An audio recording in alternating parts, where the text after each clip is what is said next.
Chécate este dato. Hoy hay más de 35 millones de personas de origen mexicano viviendo en Estados Unidos. 35 millones. Pero esta historia no empezó con Trump, ni empezó con el muro, ni siquiera empezó con la migración moderna. Para entender esto, definitivamente tenemos que empezar, como siempre, con un poquito de contexto y un poquito de historia.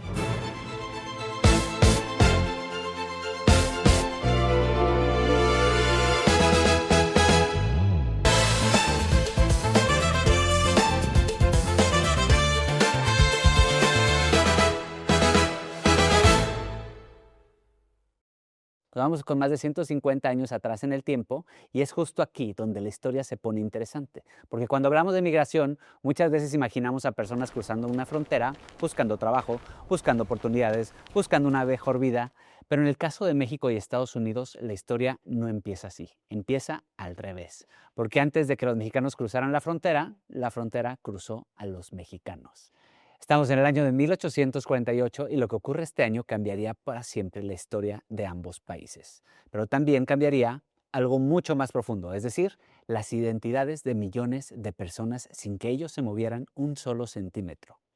Para entender la migración mexicana, primero tenemos que entender que esto no es un fenómeno reciente, ni es una crisis moderna, sino que es una historia larga, compleja y profundamente ligada a la forma en la que se construyeron México y Estados Unidos. Hay algo que casi nunca decimos cuando hablamos de migración, y esto es que migrar es lo más normal en la historia del ser humano. Nos movimos para sobrevivir, para encontrar alimento, para escapar de guerras, para construir nuevas oportunidades. Las grandes civilizaciones no se formaron quedándose en un solo lugar, sino que se formaron moviéndose.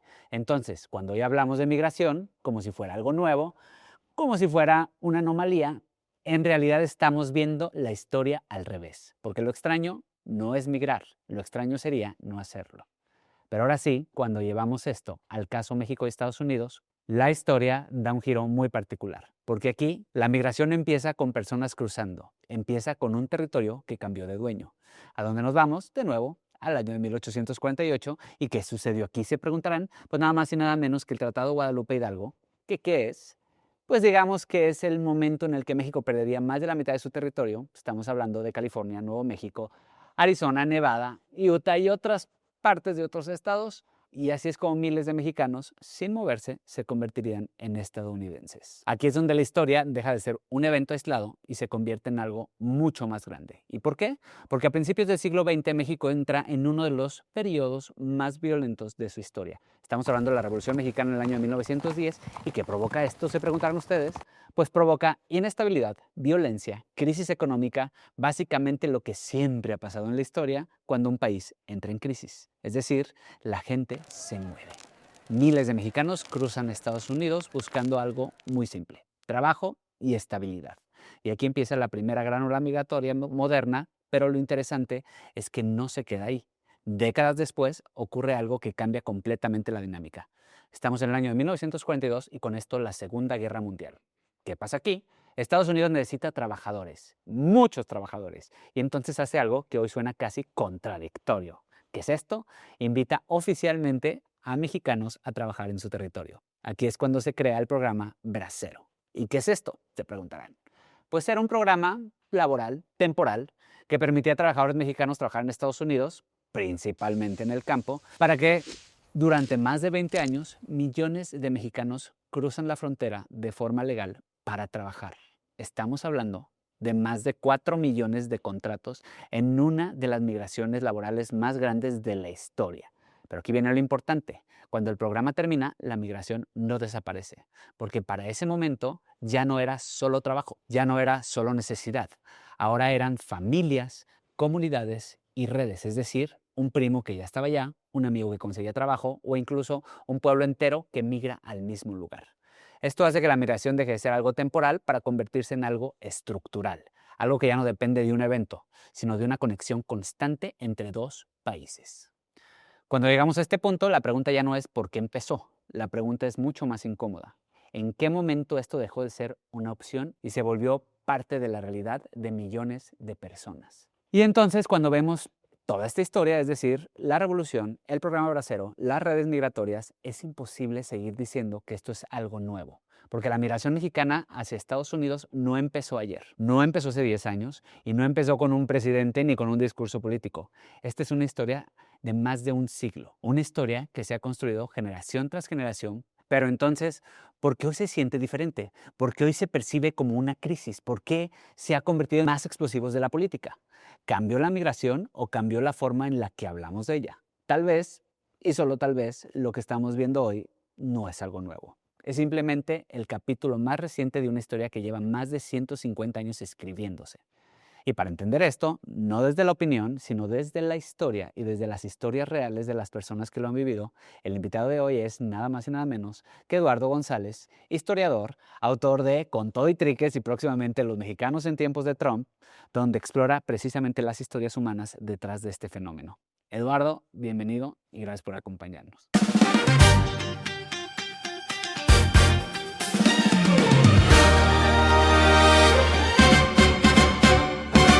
15 años después, Lalo, se me hace volver a platicar contigo. ¿Cómo estás? Así es, pues muy bien y muchas gracias por la invitación. Hace pues ya 15 años que coincidimos en un salón de clases. En un salón de clases hablando precisamente de estos temas. Y ahora sí, Lalo, como se llama este podcast, un poquito de contexto y un poquito de historia, te tengo la pregunta obligada. ¿Cómo empieza realmente la migración mexicana a los Estados Unidos? Bueno, hay que mencionar aquí que la migración México-Estados Unidos tiene una característica, bueno, que en realidad son tres características que prácticamente no tiene ningún par de países en el mundo, que es la vecindad, la masividad y la historicidad. Es decir, tenemos una historia migratoria pues ya prácticamente de 180 años en donde pues ha ido, ha vuelto gente de México, pero también de Estados Unidos a México y de regreso. Entonces, ningún par de países en el mundo tienen 180 años de vida migratoria en común, ni tampoco al mismo tiempo son vecinos, ni tampoco tienen tal cantidad de migrantes de un país en el vecino y viceversa. Es decir, en Estados Unidos tenemos, como bien mencionabas hace un momento, pues alrededor de 35 o 36 millones de mexicanos y de origen mexicano, mientras en México hay alrededor de unos 3 millones de estadounidenses. Somos, después de Estados Unidos, el país con más estadounidenses sobre la tierra. Entonces, no es solamente de aquí para allá, sino también esta migración tiene que ver con los Estados Unidos, con los estadounidenses, perdón, que vienen a... Y estos 3 millones de estadounidenses que están aquí, ¿son estadounidenses con ascendencia latina mexicana o son No, estadounidenses? estadounidenses de origen norteamericano que están aquí, pues, por diversas razones, ya sea jubilados, por razones de trabajo, de cambiar simplemente su residencia, y hay, pues, prácticamente en todos los rincones del país, esta población. Sí, pues de hecho aquí nos está siguiendo mucha gente de lo que es la Ciudad de México, que los he escuchado mucho, que cada vez se llena más de norteamericanos la Ciudad de México. Pero si juntáramos, por ejemplo, a los que tienen las dos nacionalidades, que ya son gente que nació en Estados Unidos, este número de 3 millones se aumentaría. Seguramente sí, de igual manera en Estados Unidos, es decir, tenemos la población de mexicanos que nació en México y la población de estadounidenses de origen mexicano de segunda o tercera generación, que bueno, ya si los juntamos, pues estamos hablando de más de 35, 37 millones de personas, es decir, prácticamente el 10% de la población estadounidense, un poco más del 10%. Es como un país entero, por lo menos Así un es. país grande de De Europa. hecho, si solo los latinos en Estados Unidos fuesen un país independiente, serían la quinta economía del mundo. ¡Wow! No, sí son palabras Sí, mayores. entonces sí estamos hablando, los mexicanos generan más o menos, solo los mexicanos, 600,000 millones de dólares al año.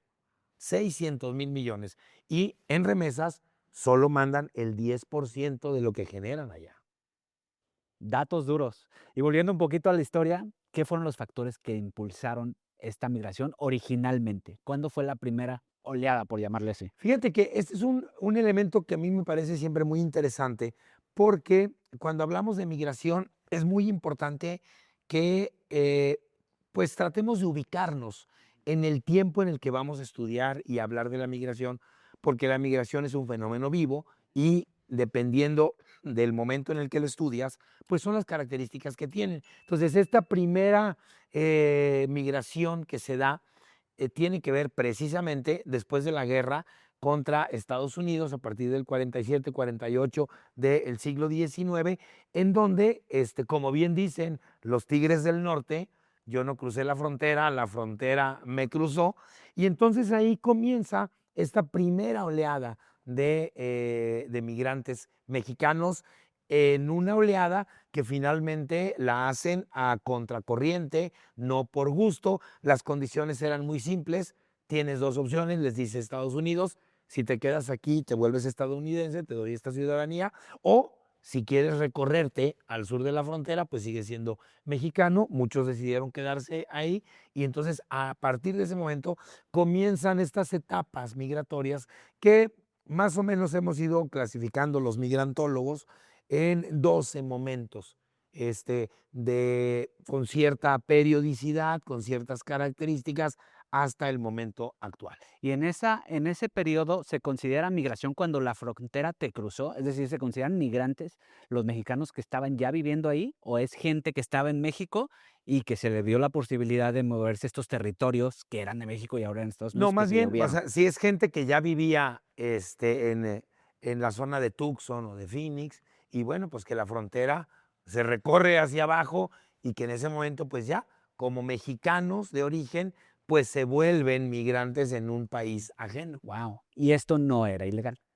No, en realidad les ofrecen esta posibilidad de mantenerse ahí, pero pues ya con la ciudadanía estadounidense, muchos aceptan, la gran mayoría, algunos más se van hacia el sur, y a partir de ahí comienza esta historia migratoria en donde pues ya al día de hoy es pues realmente muy escasa la población en México que no tiene ningún pariente, aunque sea lejano, en Estados Unidos. Es realmente raro cuando alguien dice: yo no tengo a nadie en Estados Unidos, porque además de esto, esta característica que te menciono de ser un proceso histórico de 180 años, bueno, pues ya es muy común que en algún momento de la historia familiar de diferentes grupos en nuestro país, alguien se fue a Estados Unidos. Claro. Es que es súper importante, creo yo, mencionar precisamente este momento en el que el territorio se recorrió, porque lo que se hizo sí fue de alguna manera no homogenizar como tal, pero sí heterogenizar las dos culturas, ¿no? Porque está Estados Unidos con toda su cultura, la que se le conoce como cultura, está México con su cultura y se creó una nueva línea geográfica que son estadounidenses ex mexicanos. Fíjate, qué bueno que mencionas ese punto, porque en realidad el tema migratorio es tan complejo y con tantas caras que no es solamente un asunto de la gente que se va o la gente que viene, sino los procesos culturales que van estableciendo nuevas dinámicas, tanto económicas como culturales, geográficas, etcétera, y que ahora pues dan una especie que yo personalmente llamo el país del Tex-Mex, que es este país del norte de México y sur de Estados Unidos, cercano a la franja, en donde hay pues alrededor de unos 36 millones de habitantes, en donde hay alrededor de 12 o 13 ciudades gemelas y que además, si estudiamos las dinámicas culturales, por ejemplo, de Reynosa y de McAllen, pues son muy similares. Si tú estudias las de Ciudad Juárez y El Paso o las de Tijuana y San Diego, hay una conexión cultural, histórica muy fuerte, pero que además tienen poco que ver con el resto de los territorios, hacia el norte y hacia el sur. Es decir, cuando alguien dice, es que, pues yo fui a Estados Unidos de vacaciones y fui a Bronzeville. Yo siempre digo, bueno, fuiste a Bronzeville, Sí, no O fuiste a sea, Estados Unidos. claro, o sea, una cosa es ir a México. Bronzeville y otra cosa es ir a Seattle. Y no es ni mejor ni peor, simplemente son dinámicas diferentes, como la dinámica que puede encontrar alguien en Reynosa Claro, y la dinámica que puedes encontrar en San Cristóbal de las Casas. claro, claro. Sí, o sea, son totalmente dinámicas muy diferentes. Entonces, me parece que este tercer país que se forma con la frontera norte de México y la del sur de Estados Unidos, pues presenta una serie de dinámicas que incluso impactan hasta en las mismas políticas Ujú. económicas, sociales, comerciales de los dos países, incluso en los sueldos, en el costo de la vida, en fin, es una dinámica muy diferente. Y para aquí un poquito de contexto, un poquito de historia, los que ya sé que nos están viendo, que tienen interés mucho también en el chismecito. Si quieren entender una parte de esto, a mí se me hizo muy interesante ver la historia de un personaje de la, pues le podemos decir, de la cultura pop, que es Selena Quintanilla, que lo que se me hizo muy interesante de este personaje es que cuando vemos su biografía dice, no soy de aquí, pero tampoco soy de allá. Soy visualmente mexicana, pero no hablo español, entonces me cuesta trabajo ser aceptado en México y también en los Estados Unidos, porque existe, no sé si podemos llamarle racismo o algo, de ambos lados hacia estos tercer estado, Claro, Tex-Mex. sí, sí, sí, incluso hay muchísimo, qué bueno que mencionas la parte de la música, porque hay muchos grupos y cantantes que en ocasiones, en el caso mexicano, pensamos que son mexicanos, que viven acá, que aquí nacieron, que aquí se desarrollaron, y en realidad tienen su origen en Estados Unidos, en diferentes lugares de la frontera sur, y que pues atienden a este mundo cultural que se mezcla precisamente en esta geografía muy alejada de lo que puede ser Mérida o lo que puede ser el estado de Washington o Chicago, aunque existan migrantes allá, es muy diferente la zona fronteriza de los dos países al resto de sus ¿Esto es lo territorios. que es la cultura chicana? No precisamente. El mundo chicano tiene que ver con otras dinámicas. En ocasiones la gente suele confundir y llamar de manera generalizada al migrante como chicano, ¿sí? Y en realidad el proceso de la cultura chicana responde a dinámicas más generadas a partir de la última parte del siglo XIX y principios del siglo XX, cuando empiezan a buscar estos orígenes culturales, por ejemplo, en orígenes prehispánicos, y tratan de fortalecer este origen de la raza, así lo mencionaban, estos grupos migrantes en Estados Unidos, pero no tiene nada que ver con los procesos, por ejemplo, migratorios que podemos ver ahora,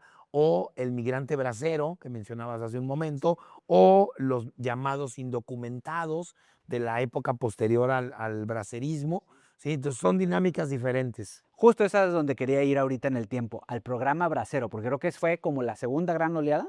O tú lo Sí, dijiste que lo dividías en 12 partes, eso me en 12, o sorprendió. sea, digamos, en la primer tercio es del 47-48 a inicios de las revoluciones mexicanas. Ahí en realidad la migración va y viene, hay pocas restricciones. No hay ilegalidad. No, prácticamente no. Hay una ley que prohíbe que lleguen los trabajadores chinos desde finales del siglo XIX, pero pues finalmente el mexicano va y viene. Después viene una primera gran oleada producto de las revoluciones mexicanas que van a dar origen a poblaciones como lo que ahora conocemos como el este de Los Ángeles, ¿no? Por ejemplo. Después va a venir una etapa que le llamamos de las deportaciones. En 1924 van a fundar la patrulla fronteriza. Y entonces dice Estados Unidos, yo ya no necesito esa mano de obra, porque ya pasó a la Primera Guerra, la Gran Guerra, y empiezo a deportar. Pero cuando entran en la Segunda Guerra Mundial, dicen, no se crean, es broma, necesito mano de obra, y establecen el programa Bracero del 42 al 65, más o menos. ¿Y no fue una forma como de legalizar lo que Sí, ya no, estaba claro, viniendo? por supuesto. No solamente se legalizó, se permitió pues que fueran migrantes, pero hay que mencionar una cosa que me parece que es muy importante. Van migrantes hombres, jóvenes, sin familia, del campo al campo, ida y vuelta. nada de que se llevan a la familia, se quedan allá. No. Y no hay documentos, no hay legalidad. No, sí hay todo un registro. No son estadounidenses. No, son mexicanos que van de Coahuila o de Wow. Veracruz, trabajan 6 meses, regresan y vuelven a ir. Evidentemente, en este periodo de más de 20 años, muchos pues se pelaron y ya hicieron vida allá. Ya no estuvieron en ese ir y venir. Otros, casi al final del programa, deciden quedarse allá y pues se establecen en Estados Unidos y con el tiempo consiguen la residencia y luego la ciudadanía. Pero este es un programa muy interesante que además era prácticamente el único en su tipo. ¿Por qué? Los migrantes mexicanos en ese momento no son considerados migrantes, son considerados trabajadores. Y quien pega el grito en el cielo son, por ejemplo, poblaciones de Oriente, chinos, japoneses, indios, que dicen, oye, es que a mí me pones una serie de restricciones para migrar, me miras como migrante y a estos mexicanos solo como trabajadores. Por eso cuando se cancela el programa Bracero, Estados Unidos dice, bueno, ya los mexicanos que van a venir como migrantes y para ellos hay otras reglas. Programa. Esto es a partir de De 1965. 65 más o menos, Ok. que es cuando se viene el periodo que le hemos llamado de indocumentados y que va a terminar hasta la ley Simpson-Rodino con Reagan entre el 85 y el 86. Ok, entonces recapitulando, empieza realmente cuando la frontera te cruza. Entonces ahí ya tienes mucha identidad mexicana en territorio estadounidense. Hablan español, tienen muchas costumbres y cultura mexicana. Después llega toda esta parte de la migración gracias a las guerras mundiales, Sí, donde ya hasta se sienten cómodos porque son recibidos casi en casa. Tienen el claro. mismo idioma, no tienen muchas restricciones que quizás en otros países sí las tienen. Por eso no se da esta sinergia migratoria. Así es. Ajá. Y luego se acaba esto y empieza ahora sí lo que es la migración indocumentada. O Después de empieza, Braceros. después de Braceros, ¿se Después empieza de a considerar Bracero- una crisis migratoria? No, después de Braceros dicen, como ya no hay esto, entonces para cruzar necesitas traer tus documentos. Quien no los tenga, pues entonces es un indocumentado. Y entonces va del 65 al 85, donde la gente seguía yendo, iba y venía, se brincaba, pasaba el río, pero decían ellos, no tenemos papeles, ¿verdad? Y es esta etapa que le hemos llamado así, de indocumentados. Cuando Reagan logra sacar la última reforma migratoria, que es la Simpson-Rodino, dice, bueno, vamos a hacer una cosa. Quien haya llegado a Estados Unidos más o menos entre el 81 y el 85-86, tenga un empleo, no tenga antecedentes penales, haya pagado impuestos, que se forme y lo hacemos residente. Ok. Se formaron 3 millones de mexicanos. ¡Wow! Les dieron sus residencias y a partir de ahí ya se quedan. De hecho, la semana pasada que estuve apenas trabajando en Houston con migrantes, conocí a 2 rodinos, así les llamamos. En cuanto ellos me dicen, tengo papeles y yo llegué aquí en el 80, mi pregunta siguiente es, casi mi afirmación, ¿eres rodino, de acuerdo? Sí, pues yo soy rodino. Y a partir de Reagan para acá viene otra etapa que es muy larga, muy larga, que arranca como en el 90 hasta ahorita. Es de hecho de las 2 etapas migratorias la más larga y la más violenta que hemos vivido desde los años 90 con el inicio de la construcción del muro con Clinton hasta lo que vivimos hoy con Donald Trump. 35 años más o menos. Prácticamente sin reforma migratoria, perseguidos, criminalizados, frontera militarizada, el muro en al menos 1000 kilómetros de nuestra frontera, totalmente un discurso xenófobo, racista, pigmentocrático, etcétera, en contra de los migrantes. Del 90 para acá, lo más que hemos tenido son acciones diferidas a favor de los migrantes con Obama, otras con Biden, pero que finalmente hacen que los migrantes, hoy por hoy, lo más que están accediendo es a tener un permiso de trabajo por 5 años, obtenido apenas recientemente con Biden, que les va a permitir más o menos brincar el periodo de Trump. Qué impresión. Y entonces esto ya nos lleva a las historias humanas. Escribiste un libro que se llama Contó y Triques. Contó y Triques fue el primero. El primero. ¿Que habla de estas experiencias humanas? Sí, porque El nombre de Con todo y Triques Sí. se debe a que la migración la hemos conocido como de larga estancia, es decir, estos migrantes que se iban por mucho tiempo, y luego la migración de ida y vuelta, iban y venían. Cuando las condiciones se ponen muy duras, deja de haber migración de ida y vuelta y comienza a cambiar por una migración de larga estancia que yo le llamo, es nombre creado pues por mí, que yo le llamo Con todo y Triques. Es decir, se van hasta con el perico. Sí. Y cuando yo les pregunto, bueno, ¿y por ya no vas a regresar a México? Me dicen, pues no, ¿cómo a qué voy a regresar? Sí, hay muchos problemas en el país, etcétera. Y además aquí ya me traje mi idioma, mi religión, mi familia, mi televisión, mi cultura, mis deportes, mi comida. Claro. ¿Cómo para qué regreso? Entonces, este primer libro de Con todo y Triques, pues da cuenta de una serie de historias de migrantes en varios lugares de Estados Unidos que se fueron para no, Para no para regresar. no regresar. Y en de estas historias, ¿qué es lo que más te ha sorprendido de escuchar estas historias?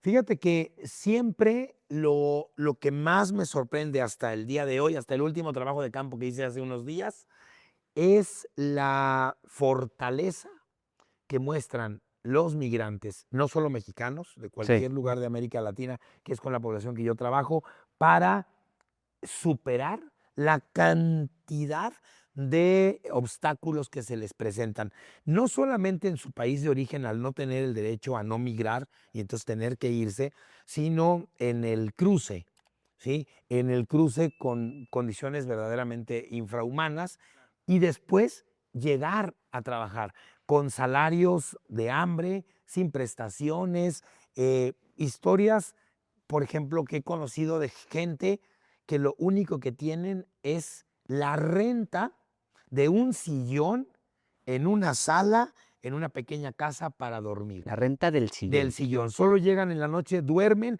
debajo del sillón tienen su ropa, tienen derecho a la regadera, se salen y hasta en la noche que regresan. Entonces, historias de gente que gana hoy, ahorita, $2.50 la hora.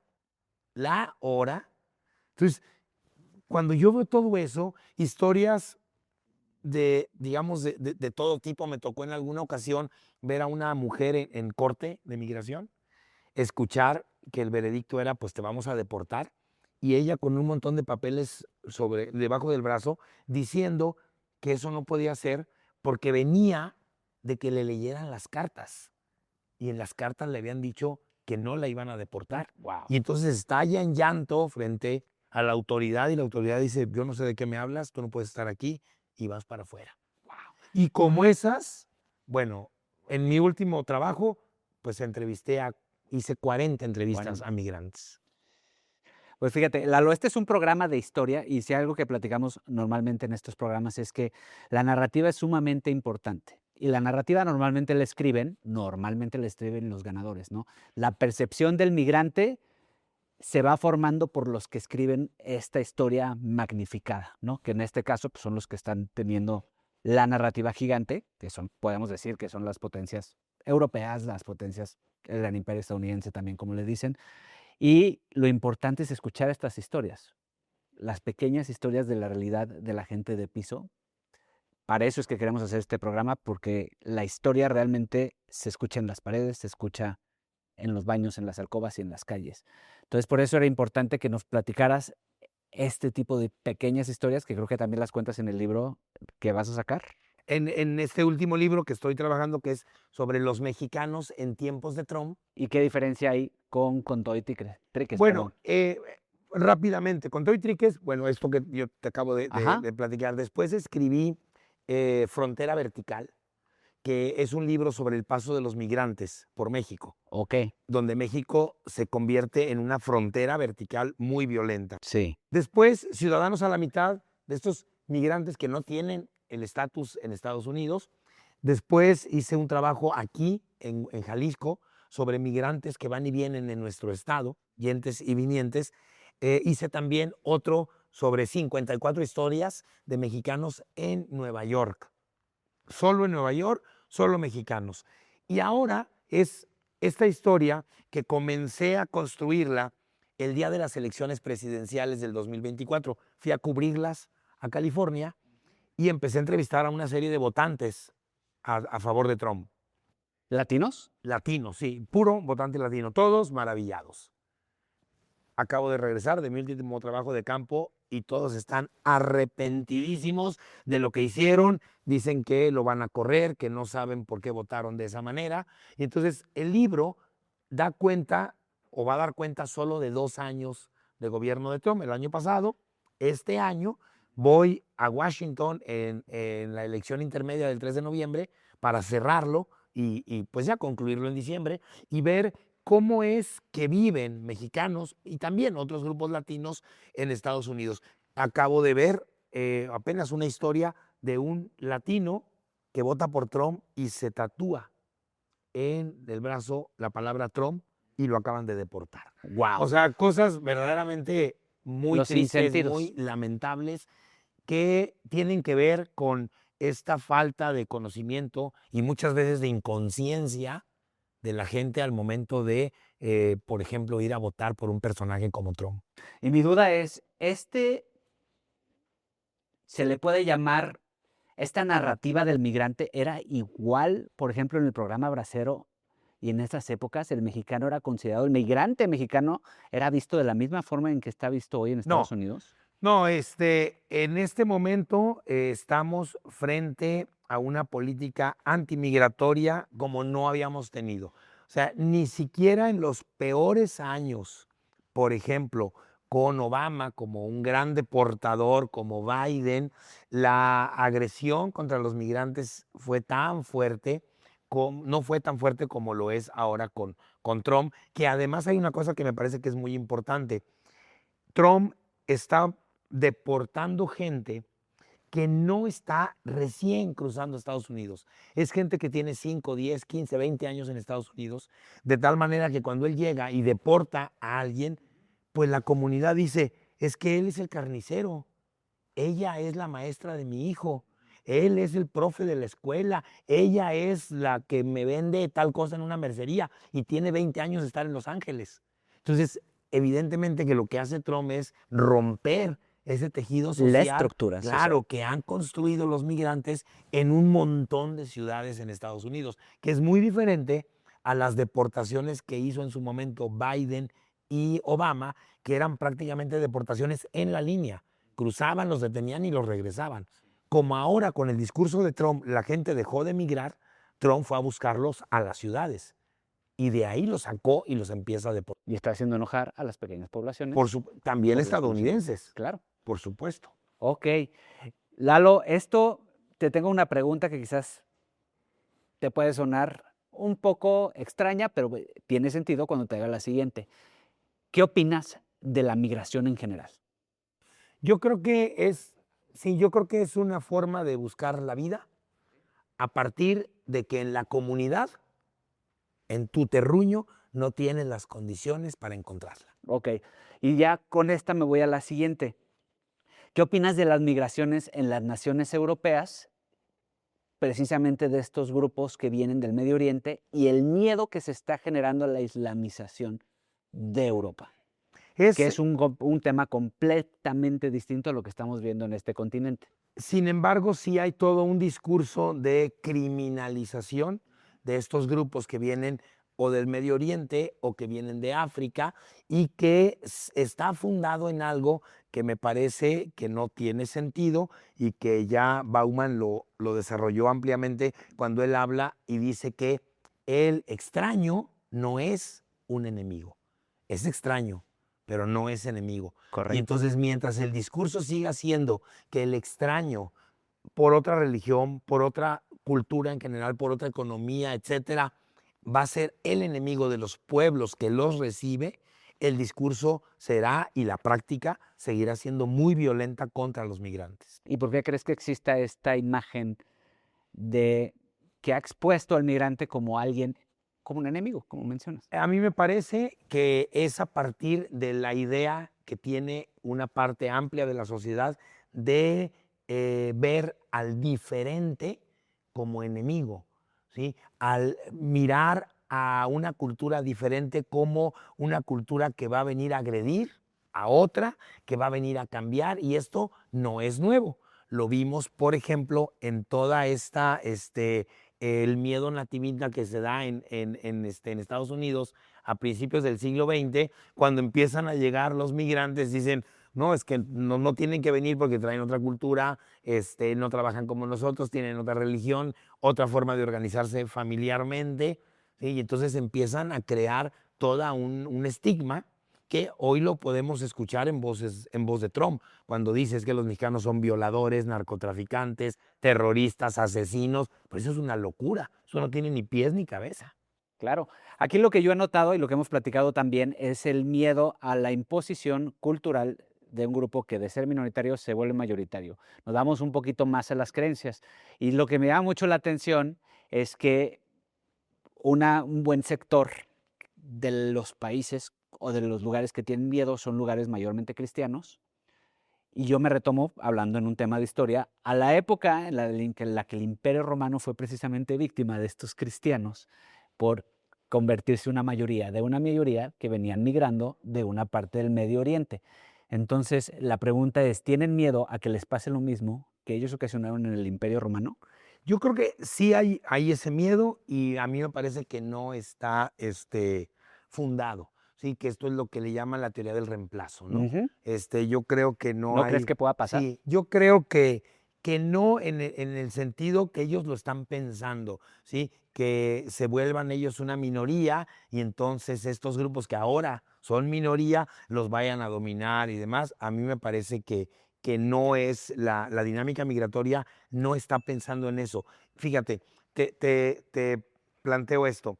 Cuando yo le pregunto, bueno, primero, los mexicanos es el grupo que menos busca tener residencia y menos ciudadanía en Estados Unidos. Cuando yo los cuestiono sobre esto, me dicen, a mí con que me den trabajo y no me corran, yo aquí puedo estar, o sea, yo no quiero ser ni residente ni ciudadano. Entonces, esta idea de que es que nos van a conquistar y la reconquista silenciosa y demás, yo creo que son más bien inventos de ellos. Ya. Oye, Lalo, te quiero hacer una sesión de preguntas rápidas, sin matices, sin contexto, que puedas elegir una y vemos si te arrepientes de tus respuestas, ¿va? El primer nivel, para que están fáciles. La primera, migración en una palabra. Búsqueda, Necesidad o decisión. necesidad, Necesidad. Vamos subiendo al nivel. Vamos al nivel 2. Fronteras fuertes o abiertas. abiertas. ¿Estados Unidos necesita migrantes, sí o no? Sí. ¿México pierde o gana con la migración? Oh, las dos. Las dos. Las dos Ahí gana. podemos explayar poquito Sí, ahí. gana en términos económicos con las remesas y pierde con su bono demográfico. Ok, hace sentido. ¿El sueño americano sigue vivo, sí o no? Nunca ha estado vivo. Para el mexicano. Sí. Vamos al nivel 3. Esta es una sola preguntita. ¿Bracero fue oportunidad o explotación? Fue explotación aprovechando la falta de oportunidad en México. Entonces podemos decir que fue una explotación disfrazada de oportunidad. Ok, al nivel 4, un poquito más incómodas. ¿El discurso antimigrante es político más que real, sí o no? Sí, totalmente. ¿La migración se puede detener, sí o no? Sí, sí hay condiciones para tener el derecho a no migrar. Ok, ¿cómo sería eso? Si la gente tiene condiciones de vida, salud, seguridad, empleo, no migra. Si está así, con esas condiciones, entonces podemos hablar de decisión migratoria, y de lo contrario hablamos de una obligatoriedad migratoria. Necesidad. Ok. La otra sería, ¿la migración beneficia más a Estados Unidos que a México, sí o no? No, yo creo que a las dos naciones las beneficia. ¿Un mexicano en Estados Unidos deja de ser mexicano? No. ¿Pertenecer a dos países es ventaja o es conflicto? Yo creo que hay muchas ventajas de tener esta dualidad cultural. Y para estos que viven en esta franja, ¿crees que lo consideran ventaja o desventaja? Sí, sí, sí, porque además su vida es a partir de dos aristas todo el tiempo. ¿Europa está repitiendo lo que ya pasó con México y Estados Unidos?